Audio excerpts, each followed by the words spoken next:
we're just here to test out the live feature and make sure everything's working. So if you are here to service early, hello, good morning, everyone. And Amanda, let us know if this is working.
Hello, everyone.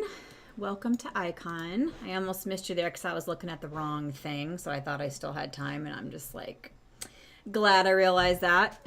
Welcome, welcome, welcome. Happy Sunday, everyone. Glad to have you here. I would like to let everyone know that Dan is back this week, so hopefully, hopefully we will have fewer technical difficulties. So, although I'll tell you, when we do have those difficulties, it's always good for a laugh. Just keeps us humble, reminds us that we're a hot mess. So it's all good. Good morning, good morning, good morning, Robin. Good morning, Mark and Jenny, everyone who's in the chat. It's so good. Good morning, Phoenix. It's good to have all of you here today. Let's see, Jess and Kimmy and my mom. Hi, Mom. It's great to have all of you joining us. If you are on, we'd love to have you. Just let us know how you're doing in the chat. It's a great way when we can't be all together in person. It's just a great way for us to still be able to connect with each other. So feel free to chime in today during the service and give us your thoughts and tell us what you're thinking and how you're doing. We love to see it. So this morning, we are actually kicking off a new series where we are going to be spending the next few weeks talking about relationships, relationships of all kinds. And so I'm really excited to be diving into that. Each week is going to be a conversation with people from our own Icon community. And so we're going to get to hear lots of perspectives and lots of opinions and lots of different, just from lots of different people. And so it's going to be really great. Just have a few things to go over before we launch in to worship with Arlene, and then we'll come into today's message where actually Dan and I are going to be having conversations. So you all get to have Dan today. I know you're super excited about that. So, okay. So I thought the name was Phoenix, but it's actually Danielle from Savannah. Danielle, hi. Welcome, welcome, welcome. Oh, it's so good to see you online. Okay, so just a few things to go over this morning. So since there are some folks that are on here today that are new, or maybe some of you are watching, but you're just not quite comfortable yet joining in the chat, and that's totally fine. Do not feel any pressure whatsoever. But if you have not had a chance to fill out our Connect card yet, we'd love to have you do that. It's just a great way for us to be able to keep you updated and informed on everything we have going around here at Icon. You'll get a weekly email. I promise you, we're not going to like spam you with like a bunch of emails and messages and things. Really, you get like a weekly email just to give you everything happening around at Icon, just to give you a chance to be able to stay connected. And then secondly, thank you to everyone who continues to faithfully and generously give to Icon. I'm just really grateful. We're all really grateful. We all know that that's how churches continue to thrive, is when we all come together and we share our resources and give what we're able. And so thank you all for doing that. And if you would like to give this morning, you can click on the give button in the chat. And also, if you find yourself in a place of need, we believe the church exists to be a blessing and a benefit to you. And so if you find yourself in a place of need, maybe there's a bill that you don't know how you're going to pay, or even just putting food on the table, or just could just use a little extra help right now, please email us at info@iconchurch.com and just kind of give us a little bit. Tell us, what those needs are, and then we can connect with you and kind of assess those needs and see in what ways the church can come alongside you and help to meet those needs. Okay, just a few things happening, events going on that I want to make you aware of. The first one is last week, I think it was last week. Yeah, last week. I talked about how for people who are local here in Kyle, or in Hays County actually, there is something called the Dialogue for Peace and Progress. It's in honor of Black History Month, and it's a panel discussion on what we can do here specifically in our community to work towards racial justice and peace and progress. And so they have rescheduled that for this Friday, the 18th at 7 p.m. Now, I'm pretty sure that we had moved a Icon family night we were going to all go to Hat Creek and have dinner together. I think we had moved it to the 18th, so we will have to discuss and either move that to an earlier time so we can like grab dinner and then go, or we might have to move it all together. So I'll talk with Amanda. We'll figure that out. But mark your calendars this Friday, 7 o'clock. You can either join in person at Kyle City Hall, or you can also join, they're going to have it via Facebook Live. So if you are unable to go for any reason, you can hop on online at home and still be able to be a part of the conversation. And then secondly, there are a couple of small groups that I want to make you aware of and to invite you to be a part of. The first one is our Safe Space small group that happens on Wednesday nights at 8:30 Central Time, led by the amazing Janine. This is just a group for LGBTQ folks and parents of LGBTQ folks who are affirming or on their affirming journey, to be able to come together and build community and share stories and share solidarity with one another. And that happens Wednesdays at 8:30. So feel free, if you are a part of the LGBTQ community, or if you are a parent with an LGBTQ kiddo, we'd love to invite you to join that. We know that there are some challenges that are unique to us. Dan and I, we have an LGBTQ kiddo, and so we know that there are challenges that can come along with that, just that our kids sometimes have to face. And so it's really important to have a place where we can come together and have solidarity with one another and encourage each other and even celebrate our amazing and wonderful kiddos. So there's that. And then lastly, there is another small group called Faith Reimagined. And we've been going for quite a while, but we took a little bit of a break. And now we are going to start back up again starting on Monday, February 21st. And that happens at 6:30 Central Time on Mondays. And basically, this is just a group where we come together, and those of us who maybe have experienced some shifts in our faith, who maybe we are processing some big questions, maybe kind of the faith that we used to have has changed a lot, or maybe we have left faith altogether and we just want to be able to process some of that loss and that grief and be able to have a place where we can come together. And it's not a place where we're offering any answers. It's just a place that we can come together and share our life experiences and talk about these theological issues and these questions that we have as we're learning to reimagine what our faith looks like. So we'd love to invite you to be a part of that. You can go to our website and find all the information on there to be able to sign up for these groups and get all the details about them. So, okay. So that is it for announcements. Now I'm going to be quiet for a little bit, and we're going to go ahead and go into a time of worship with Arlene. And again, this is just, I know sometimes it can feel weird, like singing when you're sitting in front of your computer. So really just in whatever way feels comfortable for you, use this as a time to kind of recenter yourself, to allow the Spirit to just to allow yourself to be aware of the Spirit's presence, and just to kind of quiet your soul and maybe give you a little bit of a breath of fresh air. And then after worship, we will come back here for a conversation that Dan and I are going to have. So let's go ahead and worship together.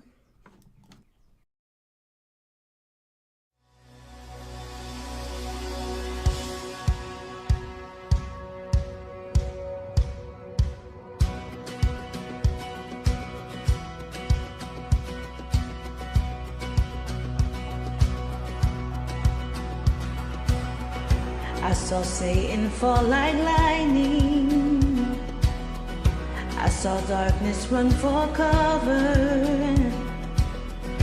But the miracle that I just can't get over, my name is registered in heaven. I believe in signs and wonders. I have resurrection power. Still the miracle that I just can't get over, my name is registered in heaven. My praise belongs to you forever. This is my testimony from death to life, 'cause grace rewrote my story. I'll testify by Jesus Christ the righteous, I'm justified. This is my testimony. This is my testimony.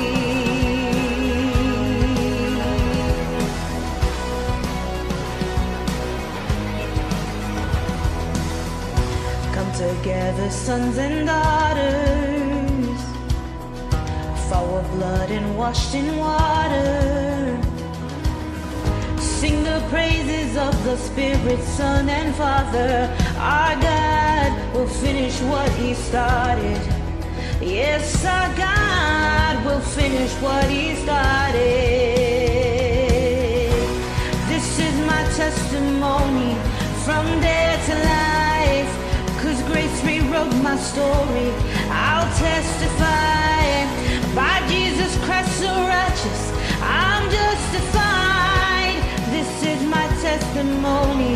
This is my testimony. Yes.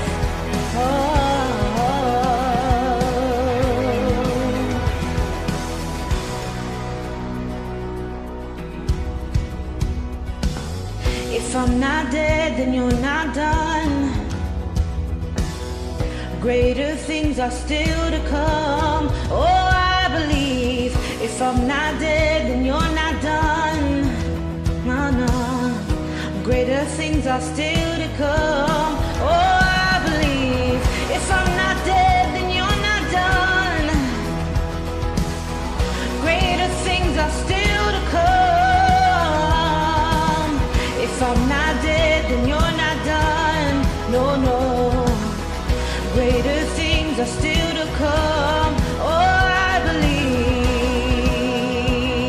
Yeah. This is my testimony from death to life. 'Cause grace rewrote my story.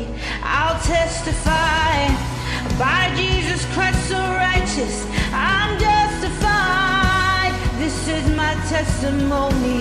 This is my testimony. This is my testimony from death to life. 'Cause grace rewrote my story. I'll testify by Jesus Christ the righteous, I'm justified. This is my testimony. This is my testimony.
In the crushing, in the pressing, you are making new wine. In the soil I now surrender. You are breaking new ground. So I yield to you and to your careful hand. When I trust you, I don't need to understand. Make me your vessel. Make me an offering. Make me whatever you want me to be. I came here with nothing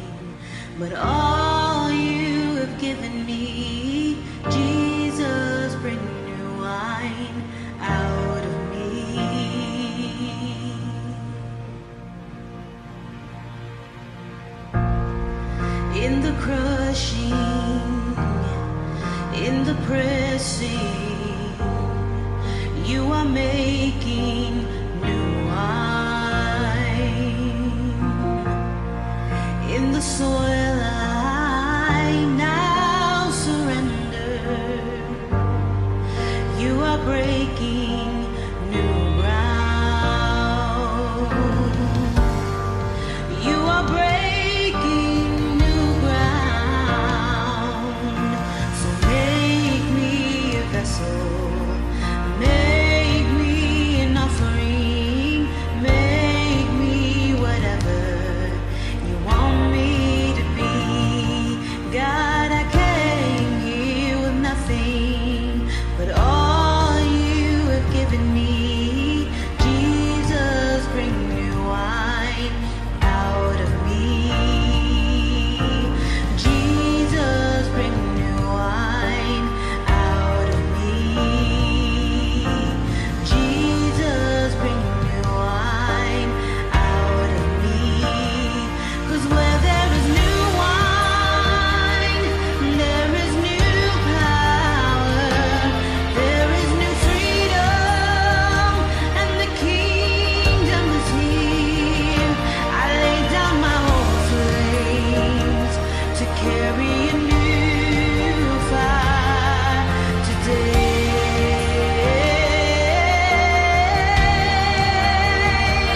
'Cause where there is new wine, there is new power, there is new freedom, and the kingdom is here.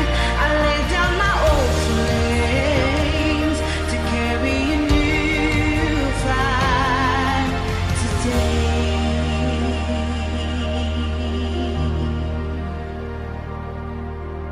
So make me a vessel, make me an offering, make me whatever you want me to be. I came here with nothing but all you have given me. Jesus, bring new wine out of me.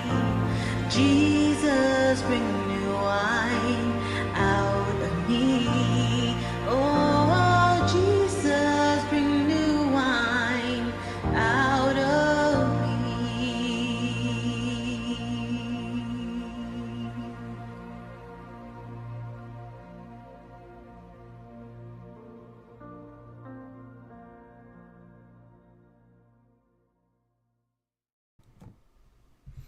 Hello, gosh. everyone. Your I head's- need to shrink. You do. Hold on. Can- No, wait, can wait. you- We'll just raise the camera up.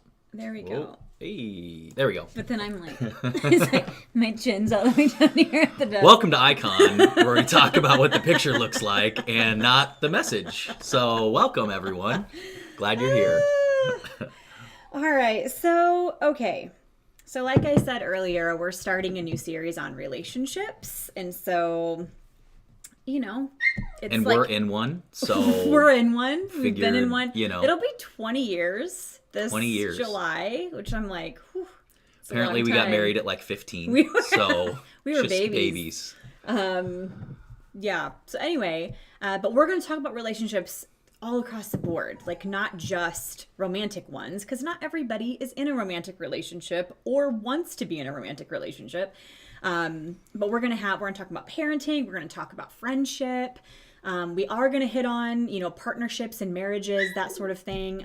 Please ignore, God, this dog. BRB. Guys, I know that you, like so many of you have heard me talk about this dog, and you probably think I'm so cruel, but I just, it's like when you have a dog that like starts to make your life harder, I'm like, that's not the point. Like, they're supposed to make your life better and more, like, less stressful. She just makes ours more stressful. So anyway, so Dan's taking care of that. But so anyway, today we're going to start with talking about our relationship with ourself. Your dog, Janine said your dog can hear you. Well, listen, it's whatever, man. Like I can't hide my feelings about this dog. It just is what it is. Like she's the absolute worst. And, it'll be very sad when she passes on, blah, blah, blah. But, So, Robin said that in August, her and JR will be married for 40 years. Congrats. That's wow. awesome. That's awesome. Congratulations. So cool. Oh, so that's so great. Seriously, Jenny said, wow, Robin, please share your wisdom. That's right. Yes. Exactly. That's so awesome. Okay, so anyway, so today we're going to talk about our relationship with ourselves. And the reason being is I really do, and I didn't always feel this way, but over the past several years, I've come to the opinion that I believe our relationship with ourselves is the most important relationship that we'll ever have. That phrase, like, everywhere you go, there you are. Like, Yep.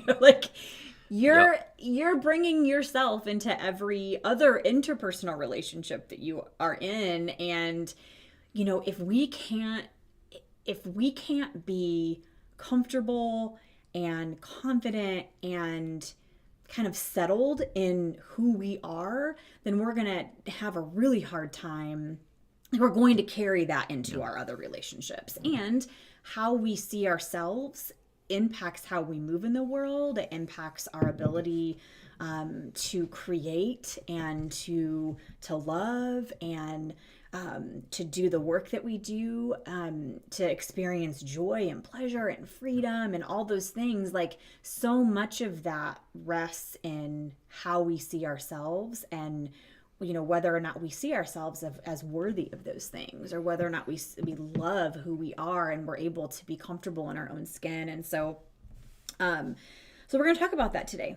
We're going to talk about, just kind of have this conversation about what that journey has looked like for each of us over the years, like how we see ourselves has impacted the way we live, how it's impacted our relationships. And so we're just going to go through some different questions and we're just going to have a conversation. Yeah. So you guys get to listen in and join us, like add comments. Yes, please. We'll kind of keep an eye on that, both Facebook as well as Church Online. I wish there was a way to keep record of all of these chats, because there have been so many really good, there's so many weeks where I'm like, they should be preaching this message That's because right, exactly. they're saying so many good things. So, okay. So, question number one. And Dan, I'll let you, speak to this first and then I can go. But throughout your life, how has your view of yourself been impacted by the way you see God? Especially because we're at church, we're talking about our faith, for most of us here, the Christian tradition is the one that we're familiar with. It's the one that we practice. And so I want to start kind of there, because I think the way that we think that God sees us has a major impact on how we see ourselves. Yeah. And so how has your view of yourself been impacted by the way that you see God? Yeah. And I would add, by the way, at least how I answer this, by the way I feel like kind of God sees me as well. And I think for me, I grew up in a traditional evangelical kind of church context. Grew up in a denomination, the Assemblies of God, but it was very just kind of contemporary evangelical church spaces. And I think even recently I was reflecting back on a lot of my experiences, and I think broadly speaking, I thought Jesus loved me and God tolerated me because of Jesus was kind of and I don't think anyone said this outright, but I just got this sense that and if you maybe grew up in more traditions that leaned towards Calvinism, one of the 5 points of Calvinism. Can you explain what that is for Calvinism people who may is not just know? It's a theological approach to Christianity. So there's a wide gamut, and to not get into all of it, one of their kind of core points is humanity is, they call it total depravity. So there is nothing good in humanity. There's nothing good in you apart from God, and you have no ability to pursue God, that God chooses us. And I didn't grow up in that space, but whether we realize it or not, that theology is laced into Christian history, much of, I'd say probably 90% of Christian history in America. So even if we didn't hold to those ideas, those concepts kind of undergird a lot of our theologies. And that was kind of the approach that I had, that there was nothing good in me, so that's why I needed Jesus. And it was kind of like almost Jesus jumping in front of the bullet that God was shooting at me. Yeah. Like I deserved all the torture that Jesus got, but because Jesus took it, then God's like, okay, you can get in, but just because of, this guy. And so I had this, I loved Jesus, but there was always this low level like terror underneath that, because if I got sideways with Jesus, or I got, outside of that umbrella, if you will, it was nothing but like God's wrath. Yeah. And I went back, and there were several things that like, that were incredibly positive, that later in life, when I got more spiritually mature, more mature in general, started studying the scriptures more, understanding them better, I ended up kind of throwing the baby out with the bathwater. And even recently, I remembered back to, there was this one time in Bible school that I remember reading the book in the Bible, Song of Solomon. And if you haven't read it, it's a trip. And it's basically kind of a love letter from a king to to a woman. Yeah. And It's spicy. it's very spicy. Very spicy. Very In fact, Jewish families wouldn't even let their young children read that book until they were more mature. Yeah. But anyway, someone had said, read this as like a love letter, God, to you. And so I remember doing that. And there's this one passage. It gets real awkward later. I'll get to that. But there's this one passage where it says, all beautiful you are, my darling. There's no flaw in you. And I remember in the moment hearing that and hearing like that's how God sees me. And I vividly remember where I was, what I was doing, and just had this amazing time with God in that moment.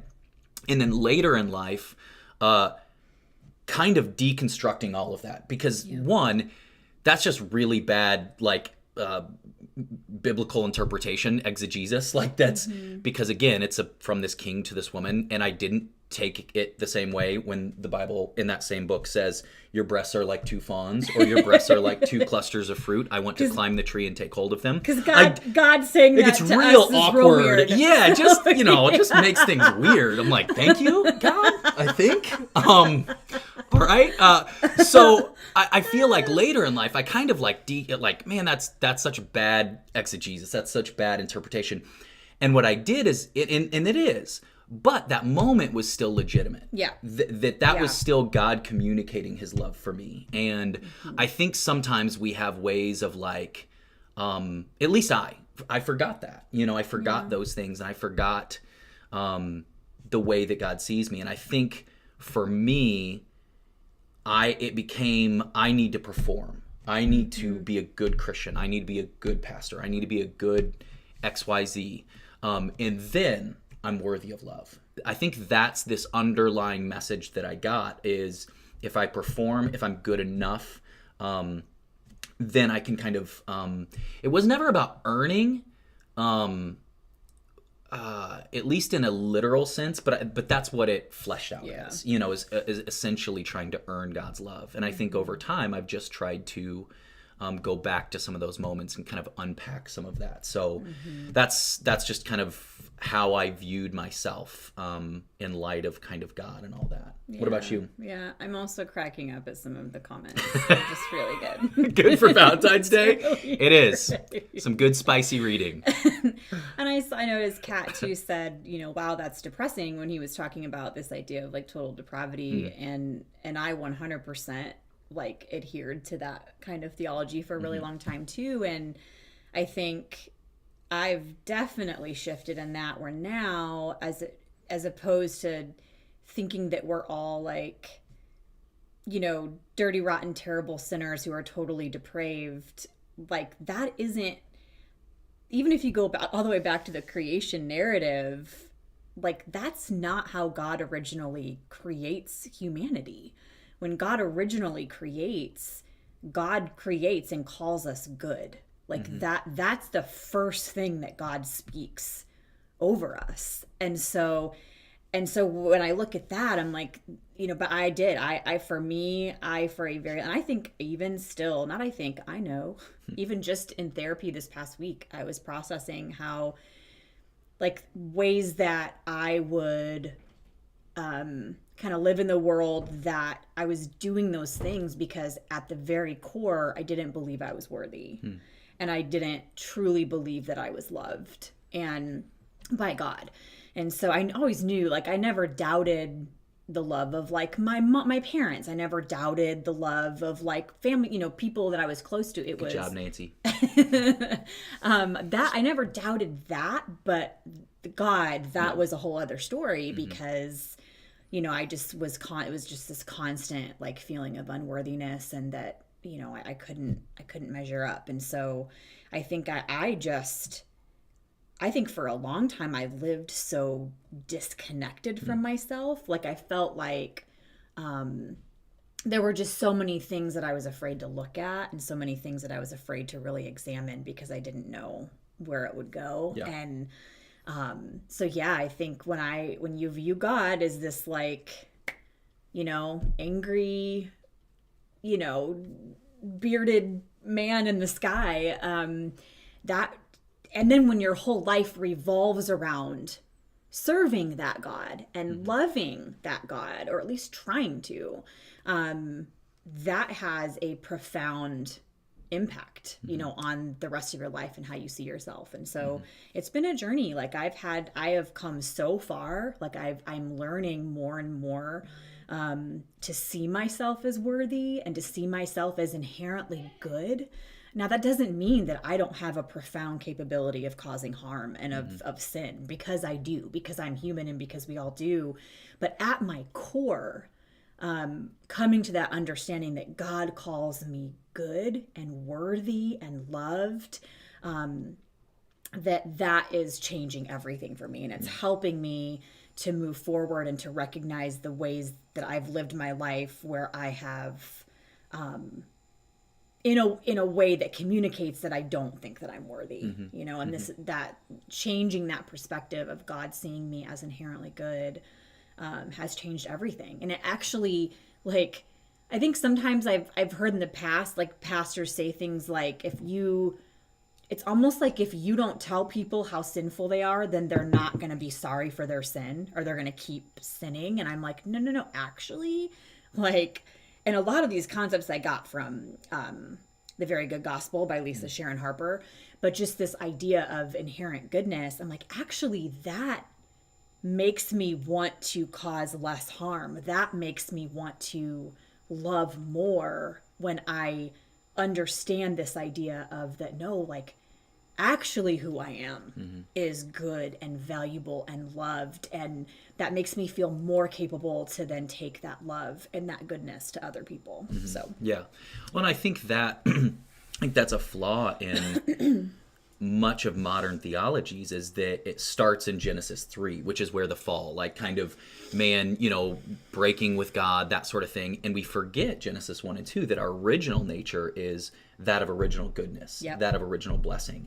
But so often we start, and you're right. I mean, even there was someone might remember it if you grew up in the church, but I think it was Ray Comfort in his, there's the 5 spiritual laws, all these, like, methods of evangelism start with, you're broken, you've sinned, you've broken this commandment, and if you grew up in the, probably 80s, 90s, early aughts, I mean, that was formative to much of modern American Christianity, is starting with, you're broken. Yes. And forgetting, that's leaving the beginning out. Like, yes, is there brokenness in all of us? Absolutely. But our original nature is that of goodness and original blessing. And because we couldn't, like, if we're going to say we're made in God's image, then how can we say that we're broken and depraved from the start? Yeah.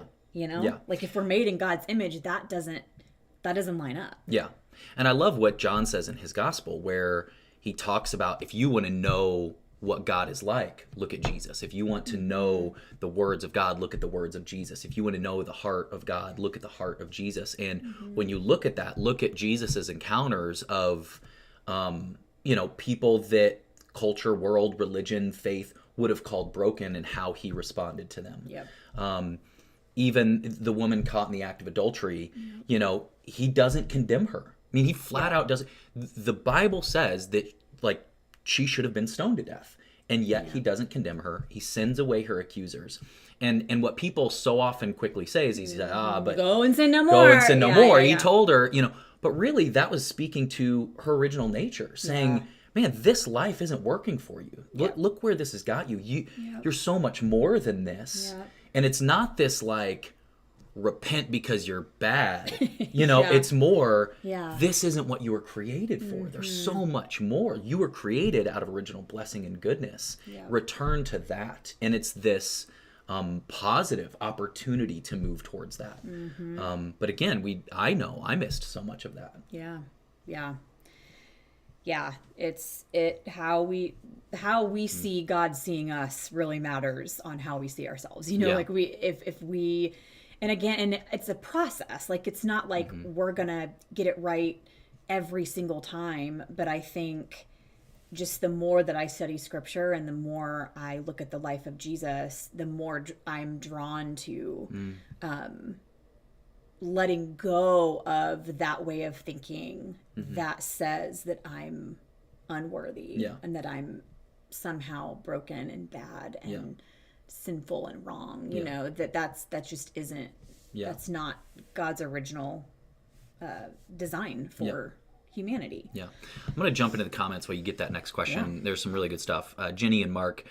Jenny said, I remember my earliest image of God that really connected was the father of the prodigal son parable, waiting and looking for me with open arms.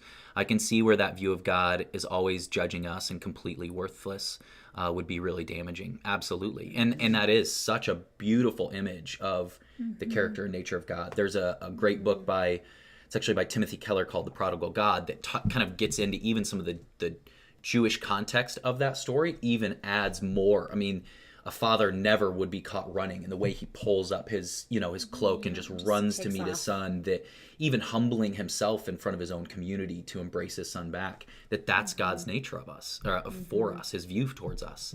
Nancy also said, we wouldn't give our own kids that message, so we need to remember God wouldn't. You and I have talked about that so many times, because one of the metaphors that we love to use for God is as father, or more recently for me as mother, as like this father or mother, this loving parent. And there is no universe in which I would look at any of my children, even if they have done something really, really stupid, and they've done some really stupid things. But I would never look at them and tell them that they were utterly depraved, or that they were broken, or that there was something wrong with them, or that they, there was no universe and where I could say that to them, and so I think that's what's, and even I can go off on a lot of tangents, but even my concept of hell as eternal conscious torment, that has been demolished for me, because again, there's no universe in which I would be look at my kids and say, okay, I can choose to intervene, but I'm not going to and allow them to choose being eternally tormented forever and ever. That's just not, I can't wrap my head around that anymore. Well, it can't be that a person, a being, can't both be willing to do that and be declared as God is love. Is love. Because which one of us would, do you think of your closest friend, family member, child, that is finite, and you being infinite, and to transgress a finite number of ways, and to say your punishment is eternal conscious torment, is infinite.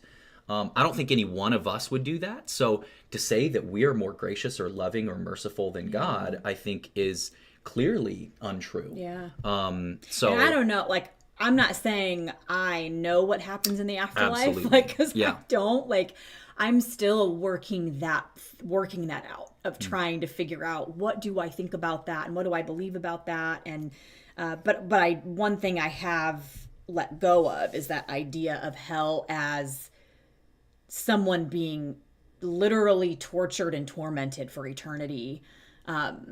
That has, I have let that go. I'm still trying to figure out.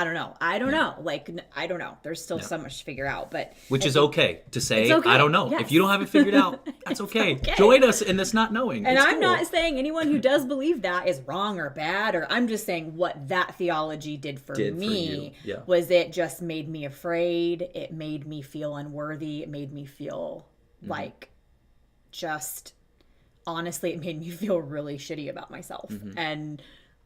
And I had to let that go in order for me to be able to move forward into who God is saying that I am, to even be able to like grasp that. I've had to let go of some of these ideas of God being I thought I saw one time, I don't know if it's on social media, but someone called him Angry Sky Daddy. Yeah. Yeah.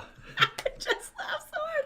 But really, like, so if you're like, if you feel like that, like if you've been wrestling with that, I just want you to, number one, you're not alone.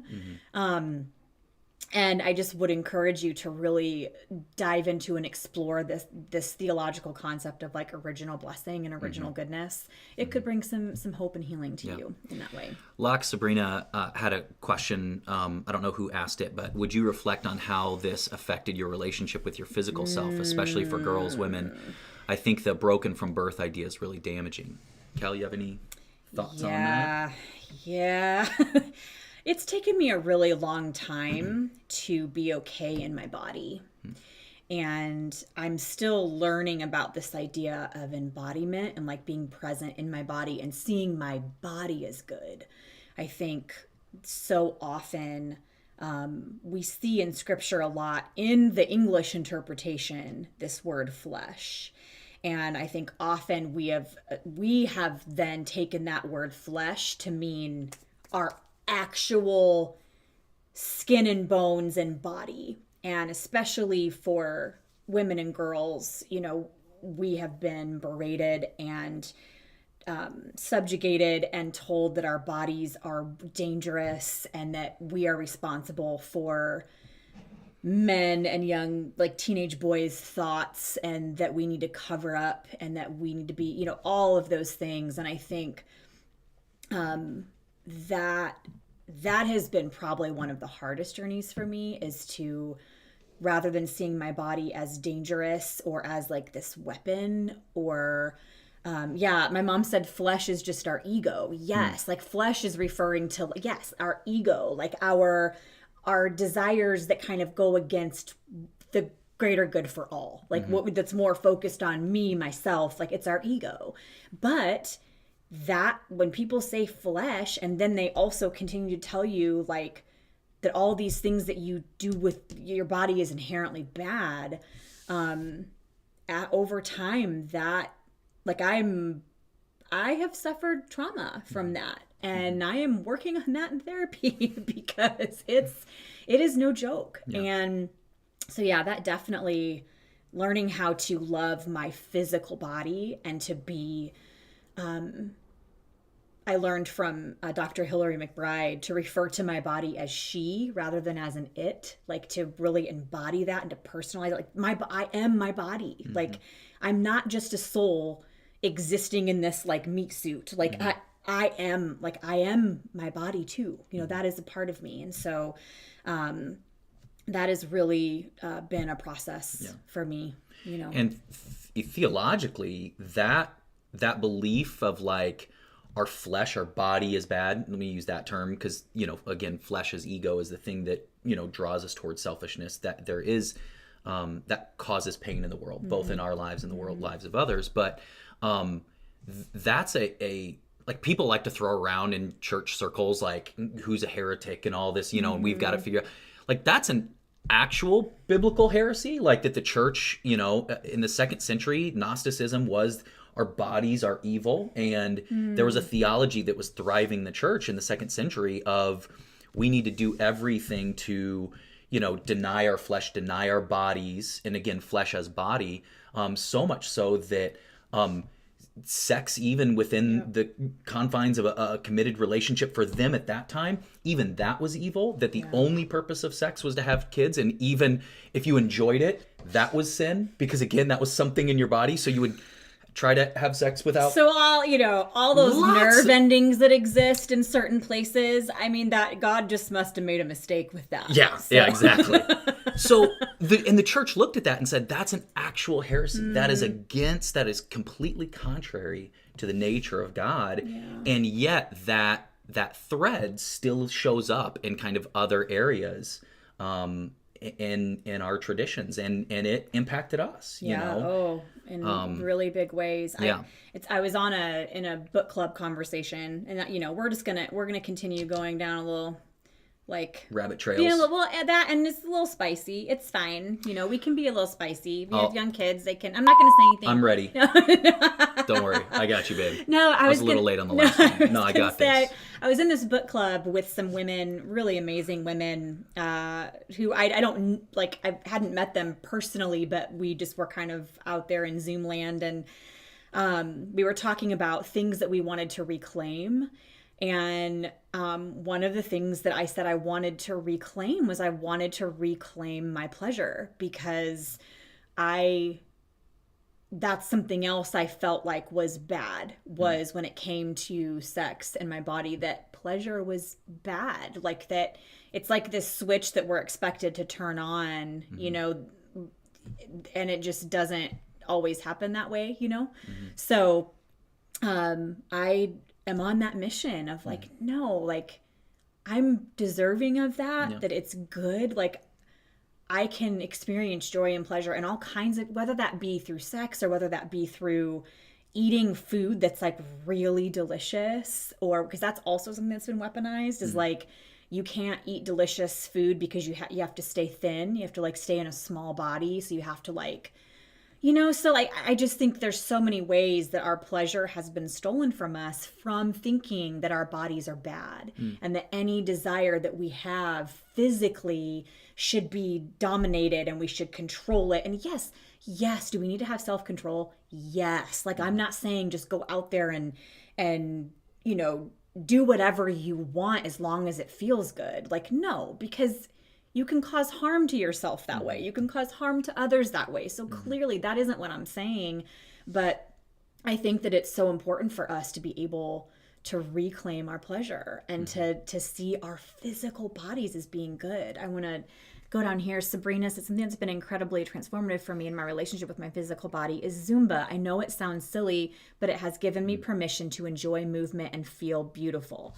Love it. That is amazing. That's amazing. Like, I love that so much. Thank you for sharing that, Sabrina. Kat said, yes, the purity culture creates that a lot. I struggled with that too until I came to terms that my body was made this way for a reason, and I needed to stop shaming myself for it. Yep. Absolutely. Yep.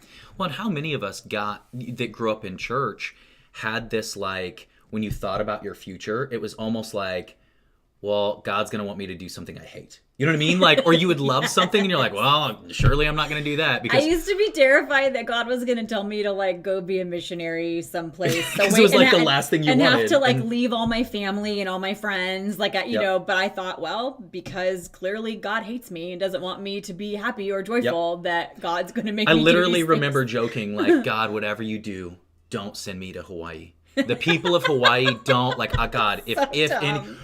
But that was a joke because you legitimately thought like, clearly if you wanted it, God's not going to do it. So it has to be something 100%, bad. So 100%. Which, if that's true, God, Hawaii still, it's a no.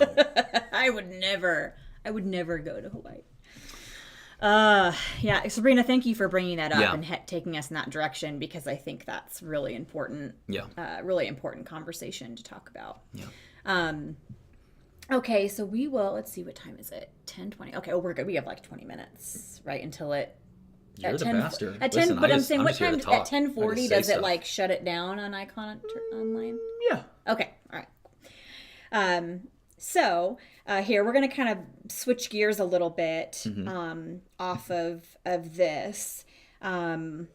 So one of the reasons why I have come to the belief that our relationship with ourselves is the most important is because our relationship with ourselves also impacts any interpersonal relationships we have in our life. So partners, spouses, friends, parents, kids, coworkers, any relationships we have with other people.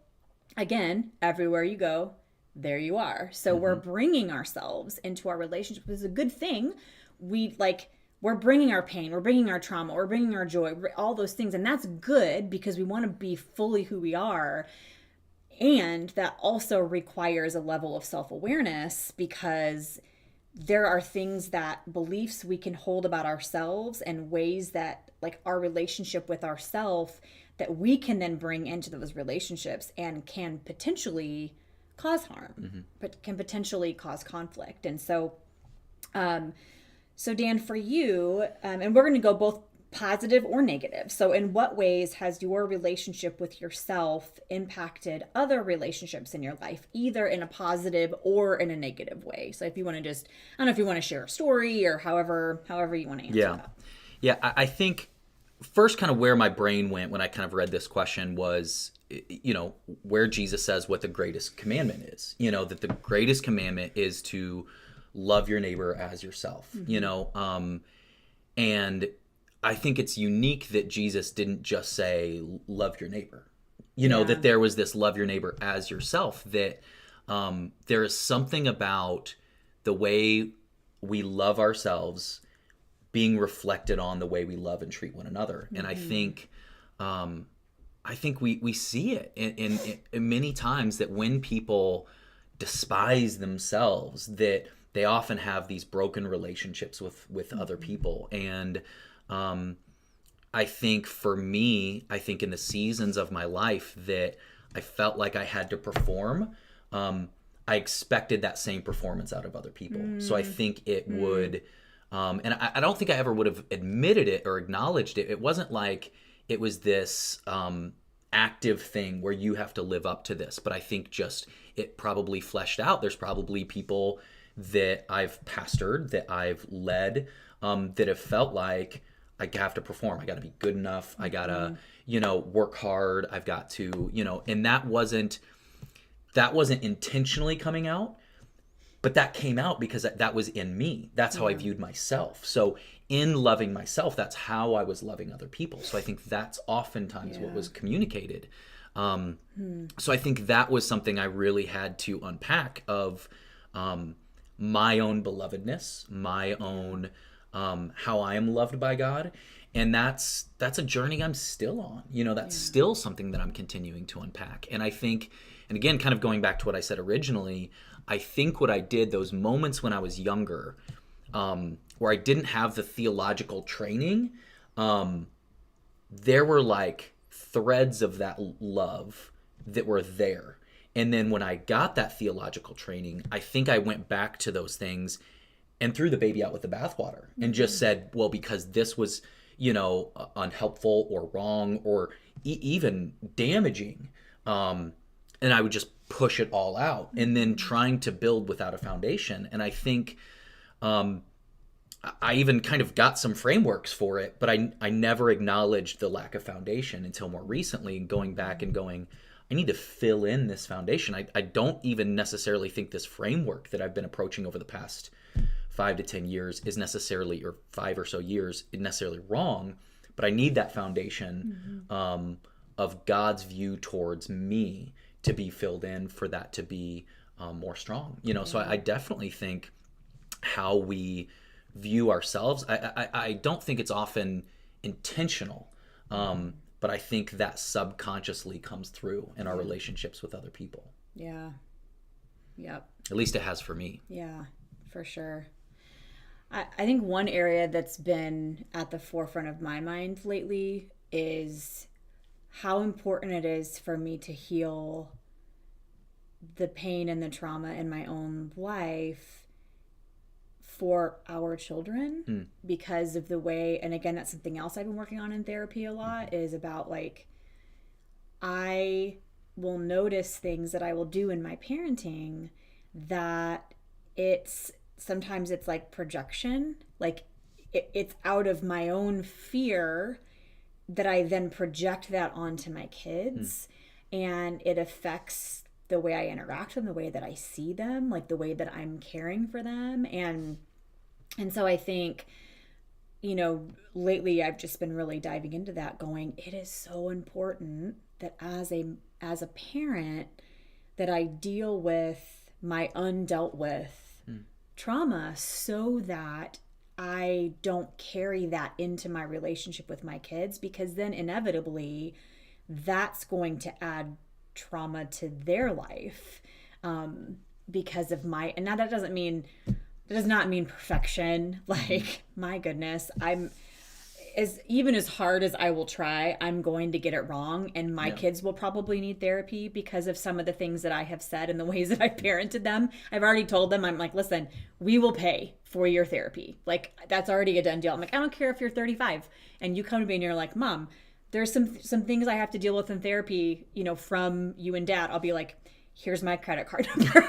You know, and I'm being so serious, like that. I'm not trying to like think that I have the ability to be this perfect parent or to never cause harm to my kids, because that's just not the case. But I just lately have just been, I think that's been an extra motivator. And like, I think when I even look at our relationship, you know, there are some things, when it comes to my body and sex and all of that, like, it caused pain in our relationship because it was stuff, honestly, it was stuff I didn't even know how to approach to fix at the time. But now that I know, you know, my relationship with my body, for instance, that how I see my body and how I talk is like how I view myself and my physical body. That's going to come out. I mean, you know, in Proverbs, out of the abundance of the heart, the mouth speaks. Like, whatever is in here is going to come out. And not only can that affect us and like our ability to connect, but also how I see my body, that can get passed on to my own daughters and to my sons, and can give them an unhealthy view of what, you know, true like body positivity and self-acceptance and self-love looks like. And so, yeah, like, I think if I don't deal with that, then I'm going to end up passing that on, or even like harming my friends. Like, you know, if me and my friends are together and they're constantly hearing me, like, you know I have some friends who are kind of very obsessed with being in a small body and being thin.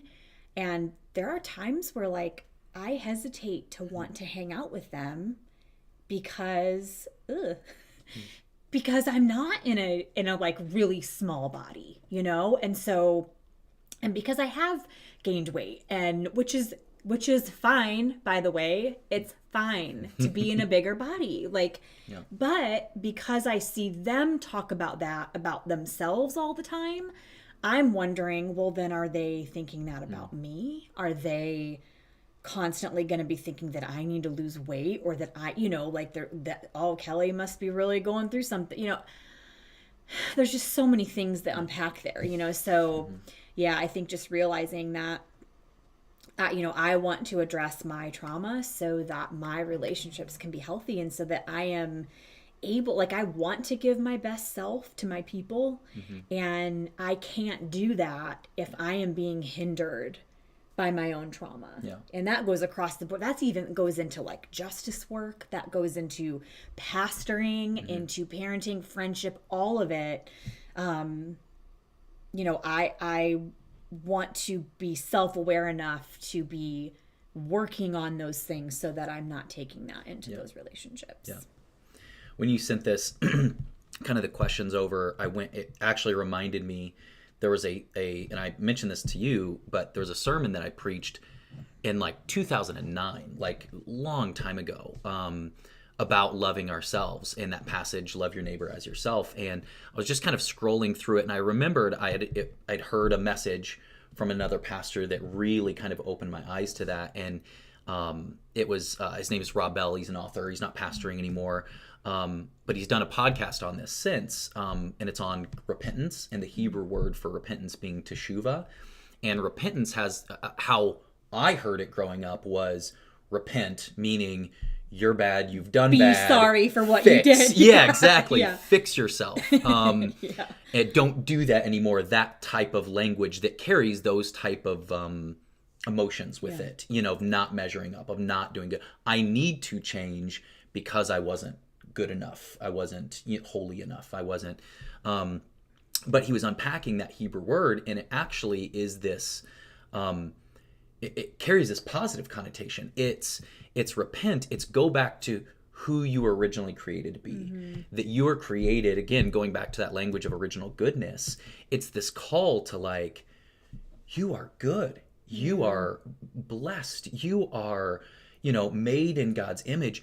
Return to that. Be that. Live out of that goodness. Yeah. Not out of trying to perform. Not out of trying to be enough. Not out of, in the ways that you're trying to manufacture goodness and it's just missing the mark. You get to return to who you were created to be. Yeah. And I think much of Christian culture is what we are created to be is bad, and we need to be more like, X, Y, and Z. And that language of repent being a good thing and that kind of being redeemed for me, I went back and I was like, gosh, I preached that in 2009, but dear God, I'm still not embodying that. Like, I need to listen to myself here. And that just being kind of a powerful message of everything that God has, He has for us. She has for us. Yeah. They have for us. They have for us. That all that God is, it is wanting that for us. That the thing that we most strive for in life is already ours. Yep. So, so true. that reminder of that, I think, is something that I need to continue to kind of return to. Yeah. I want to read a couple of the comments here too. Mark said, this is so good. He said, the sins of the parents fall on the third and fourth generation, not by God, but because of how we parent, teach, So and good, lead Mark. them. Yes. Yeah. That's so true. And he said, good thing we all get grace even as parents. Yes. Yes. Yeah. Absolutely. And I love Kat said, check yourself before you wreck yourself. Like literally. Like literally. Literally. Yes. Yeah. And then Jenny said, I love surrounding myself with others who are body positive or really working on it. Some folks can only say negative things about their bodies. That is hard to be around for any length of time. Being a person with disability adds a deeper layer to all of this. So good. Whew. Yeah. Thank you, Jenny. Yeah. Revolutionary body positivity becomes even more important. Yep. I wanted to sit with that for a second because thank you, Jenny, for bringing that perspective for those of us that don't know what it's like, living with disability. And I think those of us that are more ably bodied need to sit with that, because even the ways we talk might be harming ourselves, but we may not realize the greater impact that's having on others, so just really taking time to sit with that for a minute is really important. Thank you. That matters. Yeah. It matters. Well, we have like 5 minutes before it's going to shut us down on Icon Online. So is there a way to change that or no without not that we're going to go much longer. Everyone's probably like, oh my gosh, we've been going for a really long time. That's the thing when we do conversations is it's like, we just get going and there's just a lot to say. Well, I think one thing, since we are wrapping it up, I'm curious for you, what are some resources? Because I think what this may do for people is kind of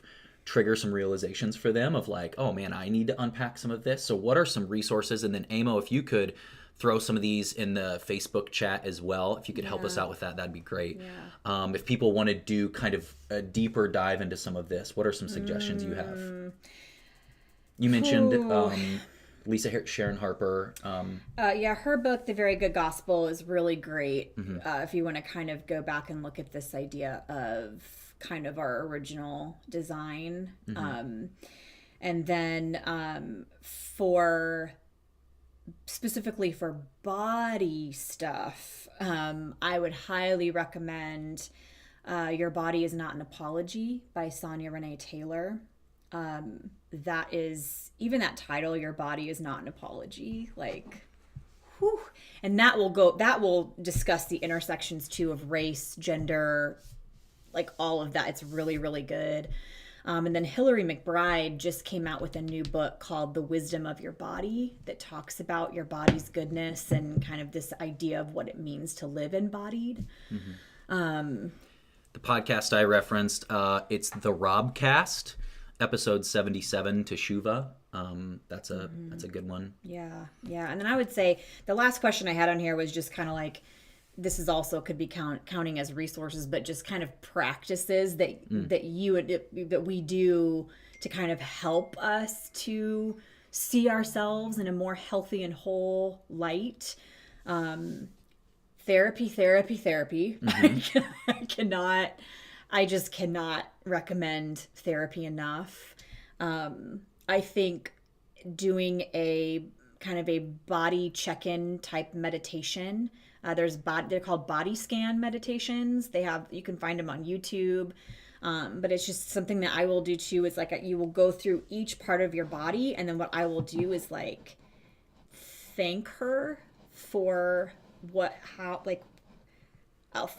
as I look at my stretch marked stomach, I thank my stomach. Thank you for carrying 4 beautiful full humans and nurturing them and giving them life. Just kind of doing practices like that, I think, and then just really kind of dwelling on different passages of scripture where God talks about kind of who I am and who God created me to be is also really helpful. Yeah. I think, and just learning how to change those neural pathways in your brain, of like, for so long when you've believed one thing, it's going to take time, to make that shift. Yeah, Sabrina said dance, do some Zumba. Yep. Yes. Yep. You can dance and jiggle and feel ridiculous and sexy. I love it. Yep. Love it. Awesome.